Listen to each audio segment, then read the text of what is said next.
I'll start out by saying a lot of respect for Coach Stoops and his team, and very impressed with our performance.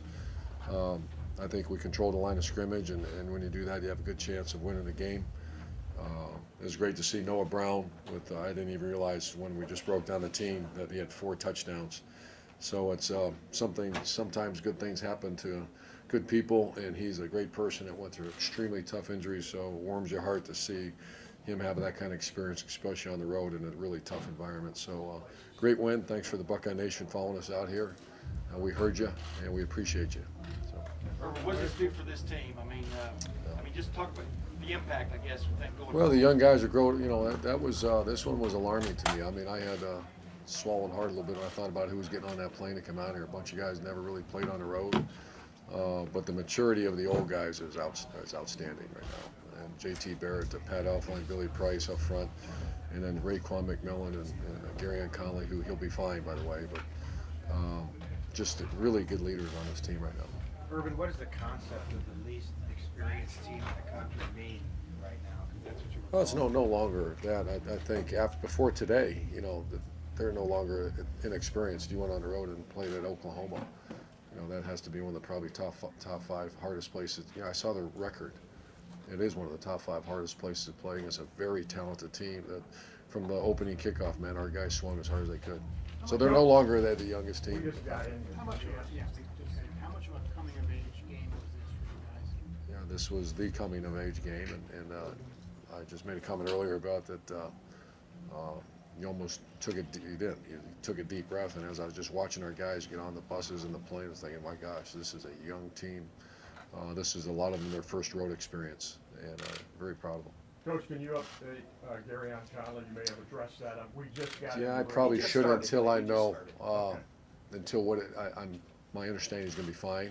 It was precautionary. It was he just had a stinger, but he should be fine. Did you get much Meyer fall camp rotating the opposite corner with Denzel and Marshawn, and to have both And those Damon guys, Arnett. right? To have those guys there in the second half, how big was that? And you know, Well, not normally. I don't know if we've ever had that much depth. We have 4 corners that we believe in.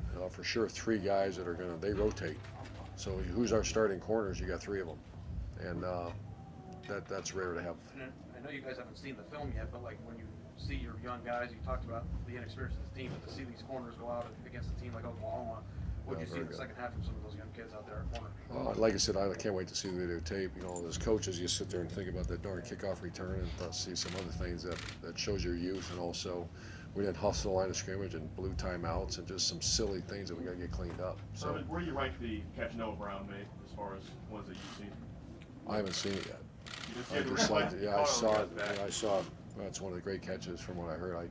I can't use the language that I heard from the press box upstairs. Is that why you guys have sort of been raving about him for almost 2 years? Yeah, he's a grinder. We love grinders around here. He's a guy that works so hard, and I think that injury happened a week before he played. He was a starting receiver for us last year, and he got hurt. And there's not a better guy, better family to see him have success. That's a good thing. Did your team Couple get more much questions. mileage out of the comment by the backup quarterback? Did that inspire this team this week? I don't think so. I think that's, it's just, the coaches use that. Did our defense use that? I think, to be honest with you, I think they did. I didn't hear much about it.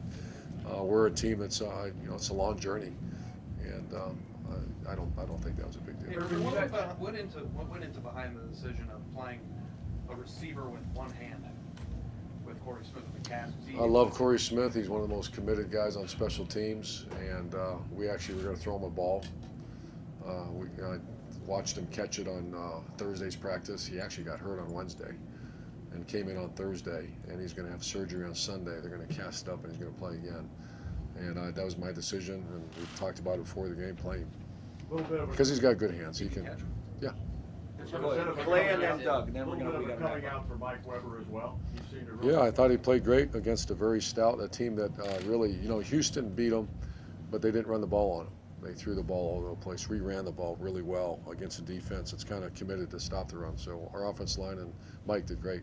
Urban, you obviously had the workhorse tailback with Zeke the last couple of years, but the way Curtis and Mike have emerged as sort of that 1-2 punch, the way you guys use them, did you anticipate? I did, yeah. I thought Curtis Samuel was a guy that waited his turn, and he's a talented guy, and I think that's a 1-2 punch is the correct way to identify what's going on with those two, and it's going to continue. Great. Coach, thank you very much. Thanks, guys.